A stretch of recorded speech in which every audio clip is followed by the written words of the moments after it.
Kalsium içirəm, amma sümüyüm yenə zəifdir. Niyə?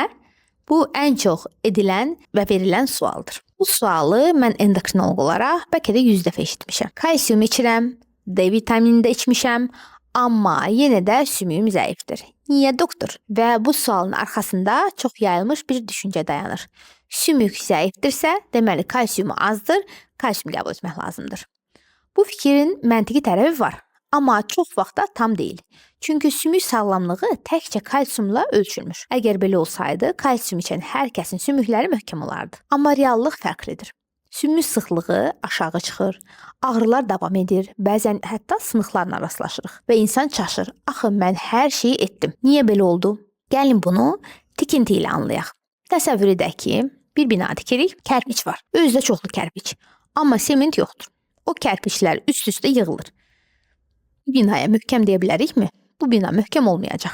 Kalsium kərpiçdir, amma sümük üçün təkcə kərpiç kifayət etmir. Sement də lazımdır, plan lazımdır, nəzarət lazımdır. Sümük də belədir. Əgər kalsium sümüklərə düzgün yerləşdirilmirsə, onu içmək ilə problemi həll etməyəcəyik.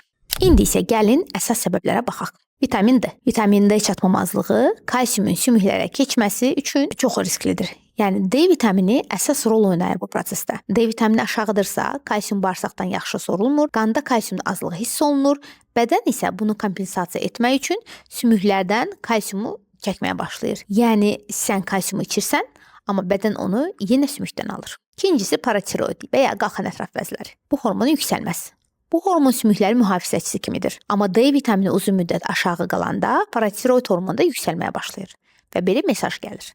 Qandakı kalsiumu artırmaq üçün sümüklərdən al. Bu zaman sümüklər yenə zəifləyir, yumşalır, analizlərdə çaşdırıcı ola bilir. İnsan səbəbi anlamır.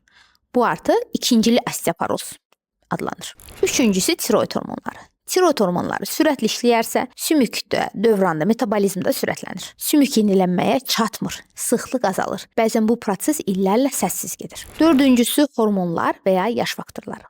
Xüsusən qadınlarda estrogenlər azalanda, süd vermə dövrü, ardıcıl hamiləliklər, uzun müddət diyetlərdə oturan insanlarda sümük ehtiyatı azalmağa başlayır və bu proses normal kimi qəbul edilir. Amma əslində bu normal deyil və qarşısı alınmalıdır. Nə edək? Düzgün olaraq necə yanaşmamız lazımdır? Və burada ən böyük səhv nədir? Ən böyük səhvlərdən birincisi odur ki, təkcə kalsiuma fokuslanmayın.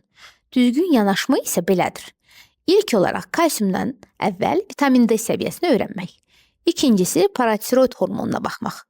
Üçüncüsü isə tiroid funksiyasını qiymətləndirmək. Dördüncüsü olaraq sümük sıxlığı, densitometriya və ya qısaca DEXA. Bunun nəticəsini yaşa və riskə görə şərh etmək. Və ən vacib də odur ki, bu nəticələri ayrı-ayrı yox, bir sistem kimi endokrinoloqun dəyərləndirməsi lazımdır. Bu nöqtədə biz endokrinoloqların rolu çox önəmlidir. Çünki bəzən kalsium lazımdır, bəzən isə əksinə kalsium artıqlığı zərərli ola bilər və hər kəs üçün eyni sxem yoxdur. Sümük sağlığı hamıya eyni resept mövzusu demək deyil. Bu videonu paylaşarsınız, sadəcə məlumat vermək və məlumat ötürməyəcəksiniz.